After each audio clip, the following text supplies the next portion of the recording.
Welcome to MsMojo, and today we're counting down our picks for the best examples of 5 films that should have become franchises and 5 that never should have gotten the chance. And I want them all to know they'll all soon be as dead as a rat. Number 5 deserves a sequel, The Killer.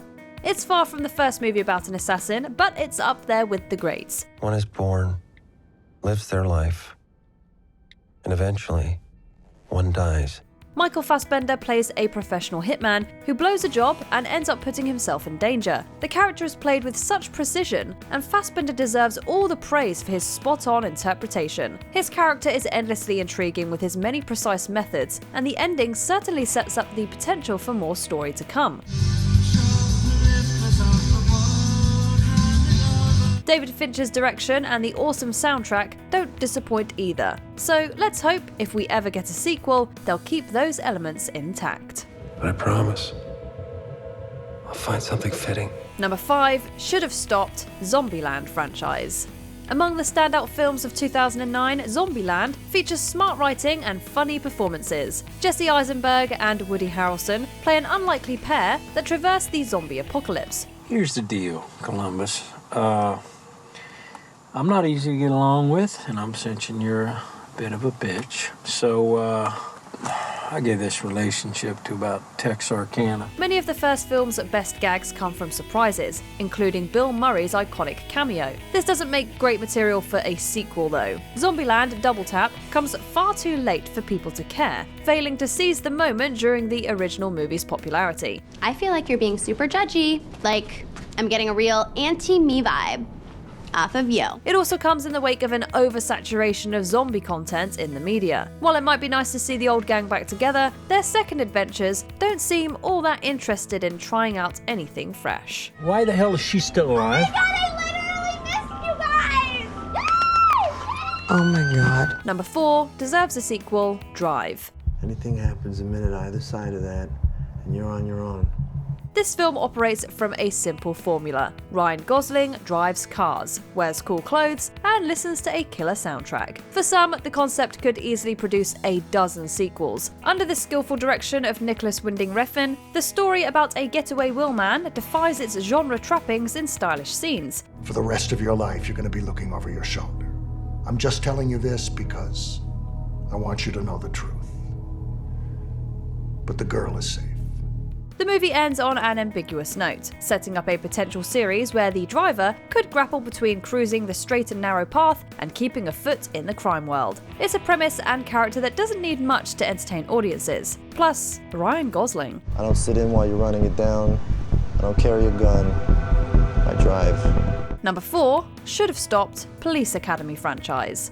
Any fans of 1980s comedy will remember Police Academy. In line.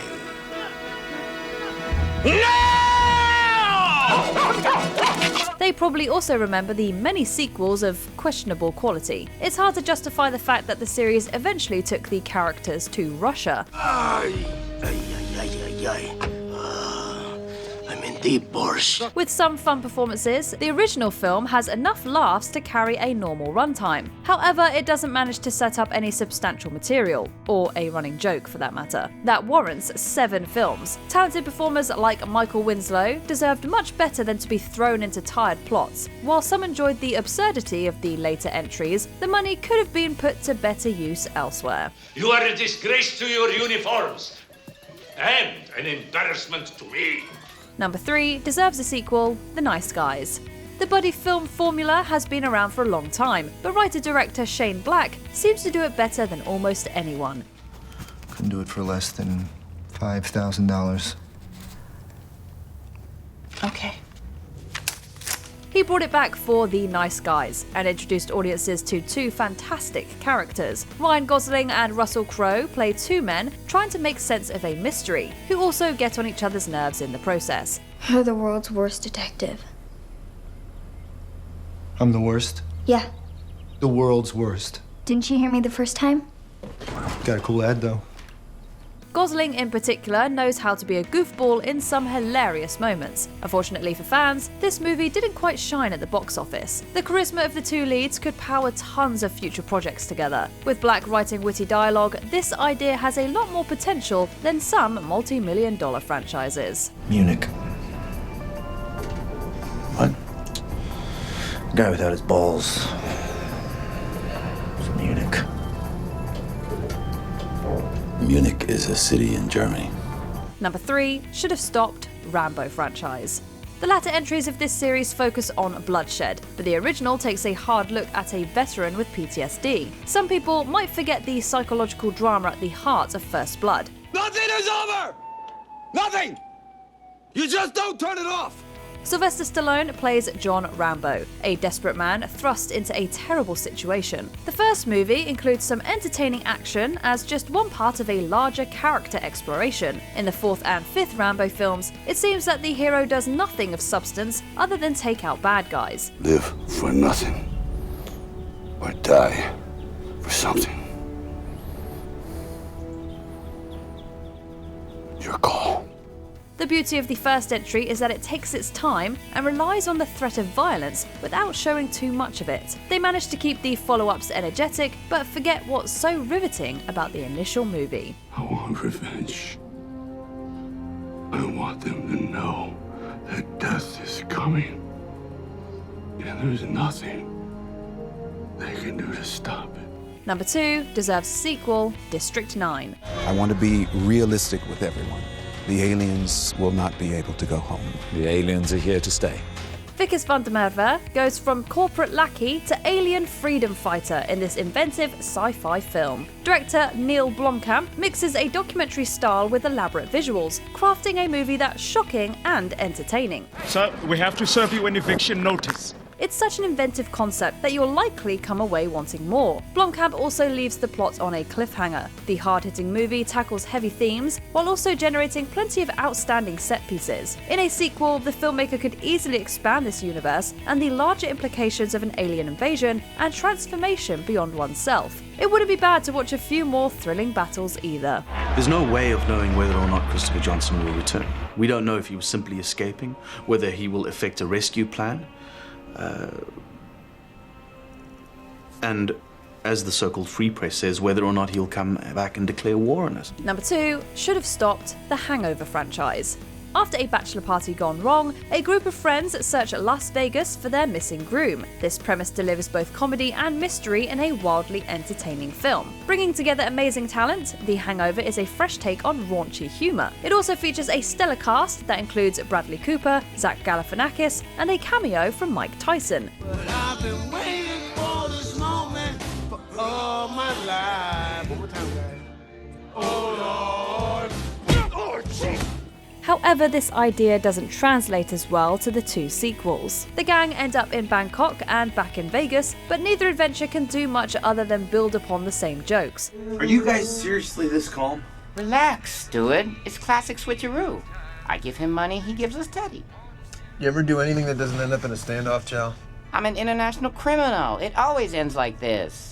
Where the original movie surprised us, part 2 and 3 felt like overkill. The blockbuster series might have seemed fun on paper, but it only really works once. How do you kill what's already dead?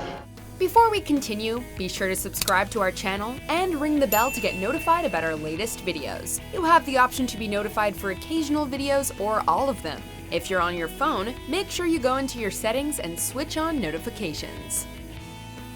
Number 1 deserves a sequel, Kill Bill Volume 1 and Kill Bill Volume 2. So, Oren, any more subordinates for me to kill? While this could easily be considered a franchise, Quentin Tarantino considers them essentially to be one film. Regardless, it would be fun to revisit the world of Beatrix Kiddo all these years later after she reunited with her daughter. There's ample opportunity to explore the larger world of international killers, and it's been imagined that Vernita Green's daughter could come looking for the heroine, setting up a potentially fun showdown. When you grow up, if you still feel raw about it, I'll be waiting. Tarantino could also explore Kiddo's potential retirement and journey back to violence. While it might be a long shot, this idea could bring back many excuses to excite audiences.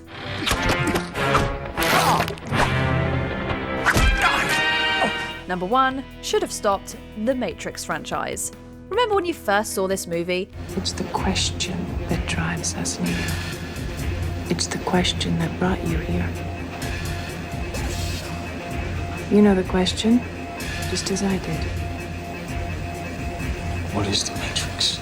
If you're anything like us, the experience made you completely rethink what cinema could be. The story of Neo becoming his ultimate self is extraordinary. Unfortunately, these sequels failed to capture the same spark of the original. I know it's difficult to understand.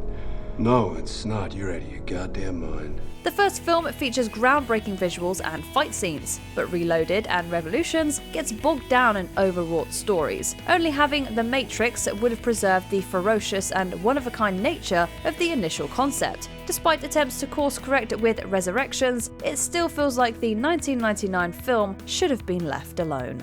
You gave us something we never thought we could have. And what is that? Another chance. Did we forget another movie that should have gotten a sequel? Let us know in the comments below. Don't push it. Do you agree with our picks? Check out this other recent clip from MsMojo and be sure to subscribe and ring the bell to be notified about our latest videos.